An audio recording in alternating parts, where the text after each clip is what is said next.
السلام عليكم، إن شاء الله النهارده هنعمل مع بعض جناش الشوكولاتة أو صوص الشوكولاتة بطرق مختلفة، سواء اللي بشوكولاتة أو بدون شوكولاتة، اختاري منها اللي يناسبِك. يالّا نبدأ على طول، بس قبل ما نبدأ ما تنسوش تصلّوا على النبي صلى الله عليه وسلم، وما تنسوش لو عجبكم الفيديو تعملوا لايك وشير عشان يوصل لأكبر عدد. يالّا بينا على طول نبدأ.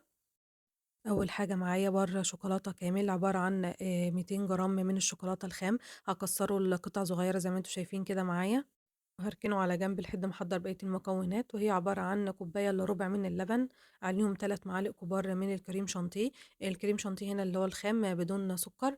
الكريم شانتيه هنا بديل للكريمة السايلة، لإنه طبعًا متوفر أكتر وكمان في السعر أرخص. هنقلبهم كويس جدًا مع بعض، وبعد كده هارجع أضيف 3 معالق كبار من الزيت. الزيت هنا فايدته إنه بيدّي تلميع حلو جدًا للجناش، بيخلّيه جناش لامع.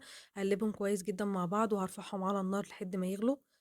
وبعد ما يكونوا غليوا هابدأ أضيف عليهم ك بار الشوكولاتة اللي أنا كسّرته زي ما أنتم شايفين معايا كده، وهابدأ أقلّب لحد ما الشوكولاتة تسيح في سخونية اللبن. طبعًا الجناش ده بنقدر نستخدمه كذا استخدام، نقدر نستخدمه لتغليف التورت، نستخدمه في الجاتوهات.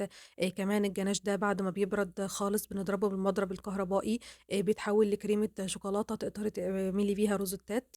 تريكات مهمة بقى وأنتِ بتستخدمي الجناش ده، وأنتِ بتصُبّيه على التورت أو الجاتوهات لازم تسيبيه يبرد أو يكون دافي حاجة بسيطة جدًا، بحيث إنِّك ما يسيّحش معاكِ طبقة الكريم شانتيه، ويكون كل واحد فيهم طبقة منفصلة زي ما أنتِ شايفة معايا كده. وعايزة أقول لِك لو جِمد منِّك بما إننا إحنا في الشتا، ممكن بتسيّحيه تاني على النار هادية جدًا أو على حمام مائي بيرجع يفُك معاكِ تاني، لإنه طبعًا كل ما بتسيبيه كل ما بيبرد ويجمد أكتر.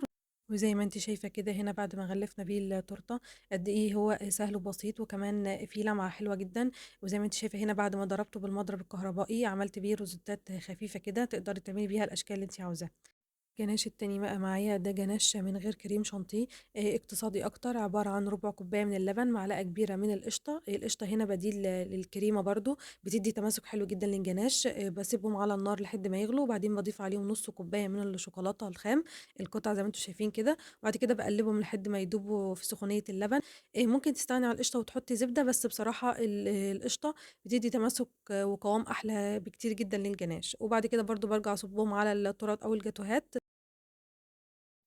تالت واحد معانا هو صوص شوكولاتة بسيط جدًا بيتعمل في الخلاط، عبارة عن ربع كوباية من السكر، تِلت كوباية من اللبن، معلقة كبيرة ونُص من الكاكاو الخام. بنضربهم كويس جدًا في الخلاط لحد ما السكر يدوب. ومعايا كمان ربع كوباية من الزيت، هابدأ أضيفها بالتدريج على صوص الشوكولاتة في الخلاط لحد ما يتقل. وباضيف عليه ربع معلقة صغيرة من قهوة سريعة الذوبان. الخطوة دي اختيارية بس بتدّي نكهة حلوة جدًا للصوص وبتعزّز طعم الشوكولاتة. عايزة أقول لِك إن الصوص ده أنتِ اللي بتتحكمي في قوامه، لو عاوزاه قوامه أخف بتزوّدي اللبن، عايزاه قوامه تقيل بتزوّدي نسبة الكاكاو. وزي ما أنتِ شايفة كده باقدر أصُبّه على الجاتوهات الاقتصادية وكيكات الشوكولاتة، يعني مش مناسب إنِّك تغلّفي بيه التورت، لأ هو مناسب أكتر للجاتوه شاتوه أو مناسب لكيكات الشوكولاتة العادية. رابع صوص شوكولاتة معانا ده طريقته مختلفة شوية، عبارة عن نُص كوباية من السكر، معلقتين كبار من الدقيق، معلقة كبيرة ممسوحة من النشا، معلقة كبيرة هرمية من الكاكاو الخام، باضيف عليهم كوبايتين من اللبن، ممكن كوباية لبن وكوباية مَيّة وباقلّبهم كويس جدًا. باقلّبه كويس جدًا على البارد لحد ما المكونات تختلط مع بعضها وما يكونش في أي تكتلات. وبعد كده بابدأ أرفعه على النار مع التقليب المستمر. بافضل أقلّب فيه لحد ما القوام يتقل ويبقى معايا سميك.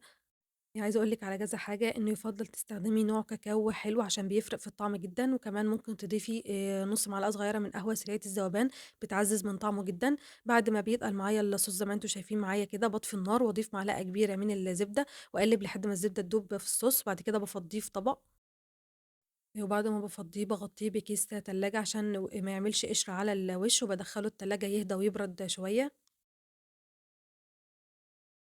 وهنا بعد ما كان طلع من التلاجة بابدأ أشيل الكيس وأبدأ أضربه كذا ضربة كده لحد ما قوامه ينعم، ويرجع سايل تاني زي ما أنتم شايفين معايا. ممكن تضربيه بقى بالمعلقة، تضربيه بالمضرب اليدوي، أو تضربيه بالمضرب الكهربائي، ده بيدّيكِ قوام أنعم. وبعد كده بابدأ أصُبّه بقى على كيكات الشوكولاتة. الصوص ده مناسب أكتر لكيكات الشوكولاتة. لو عجبكم الفيديو ما تنسوش تدعموني بلايك وشير عشان يوصل لأكبر عدد.